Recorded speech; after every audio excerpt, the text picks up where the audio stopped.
Hello दोस्तों, मैं सूरज वर्मा। आज आप सबसे जापान की एक कहानी के बारे में बताने वाला हूँ। जापान में एक परंपरा है, वहाँ के लोगों को मछलियाँ खाने की बहुत ज़्यादा शौकीन होते हैं और उनका स्वाद, ताज़ी मछलियाँ खाना वो बहुत पसंद करते हैं। तो वहाँ के मछुआरों का बहुत अच्छा व्यापार चल रहा था।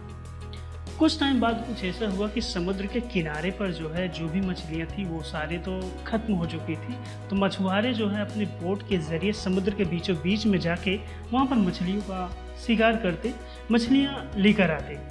वो जब तक किनारे पहुँचते मछलियाँ बासी हो जाती और जब वो मार्केट में बिकती तो उस भाव में ना बिकती और सभी जापानियों को पता चल जाता है यह मछली तो बासी हो चुकी है। तो उसका स्वाद भी वो पहचान लेते थे, इतना ज़्यादा शौकीन थे।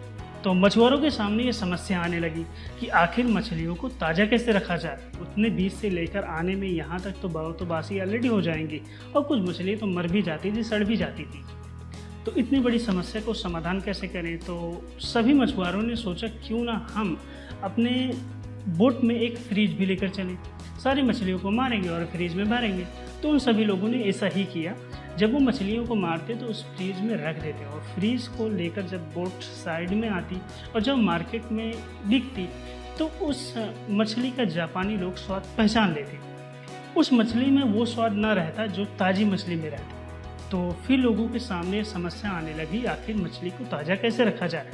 उतने बीच से लाने में, वहाँ से बीच समुद्र से लाने में किनारे तक तो बासी ऑलरेडी हो जाएंगे। फिर मछुआरों ने एक और जुगाड़ निकाला। उसने कहा कि क्यों ना बोट में एक छोटा टैंक बना दें और सारी मछलियों को मार के उस टैंक में भर देंगे, उसमें पानी रहेगा।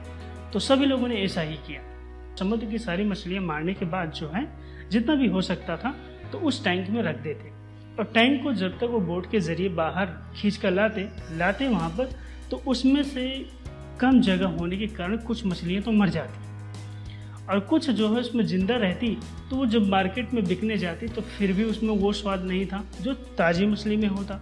जापानियों को पता चल गया तो फिर समस्या आ गई कि आखिर जापानियों को ताज़ी मछली कैसे लेकर आए। जैसे समुद्र के किनारे पहले हम मछली मारते थे और लाके बेचते थे, तो ये समस्या उनके सामने बार बार आने लगी। सभी मछुआरों ने सोचा कि कुछ और जुगाड़ निकालना पड़ेगा हमें। सभी मछुआरों ने शांति के साथ सोचा कि हमें तो इस समस्या का समाधान कुछ और ही ढूंढना पड़ेगा। फिर सभी लोगों ने एक डिसीजन लिया, कहा कि हम टैंक को थोड़ा बड़ा करेंगे और उसमें जो मछली को मारेंगे उसमें हम अलग परंपरा करेंगे, अलग ही जुगाड़ करेंगे।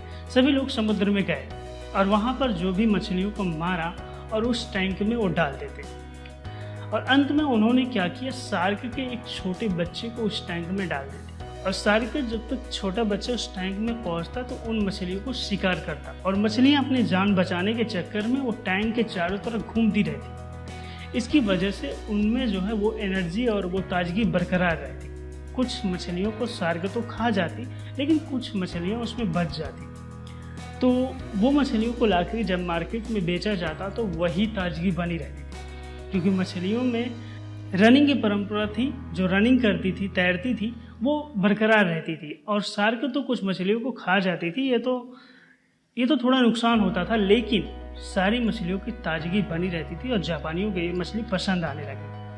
दोस्तों, कभी कभी हमारी ज़िंदगी में यही होता है कि समस्याएं इतनी बड़ी हो जाती हैं और सॉल्व ही नहीं होने वाली होती है। तो हमें उसके लिए कुछ हानिकारक चीज़ भी उसमें डालना पड़ता है। कहते हैं ना, लोहे को लोहे काटता है, कांटे को कांटा निकालता है। तो उसी तरह ही किया गया है समस्या का समाधान। कभी कभी हमारी ज़िंदगी में भी यही होता है, जब समस्याएं काफ़ी ज़्यादा बड़ी होती हैं तो हमें उसी समस्या के अकॉर्डिंग कोई और समस्या पैदा करनी पड़ती है। तो वो समस्या सॉल्व हो जाती है, उससे बड़ी समस्या तो हम पैदा कर लें। इसी तरह उस मछुआरों ने अपना किया। दोस्तों, हमारी ज़िंदगी में भी यही होता है कि जब समस्याएं ज़्यादा बड़ी हों तो घबराओ नहीं, उस समस्या के साथ धीरे धीरे ढल जाएगी। या तो हम उसका सलूशन निकाल लेंगे या तो उससे कोई बड़ी समस्या आएंगे तो ऑटोमेटिक ठीक ही हो जाएगी और दोनों समस्याएं मिलकर समाधान भी अच्छा निकल जाता है। तो आज के वीडियो में बस इतना ही, मिलते हैं नेक्स्ट वीडियो में। अब जीत हमारी होगी। Subscribe now and press the bell icon.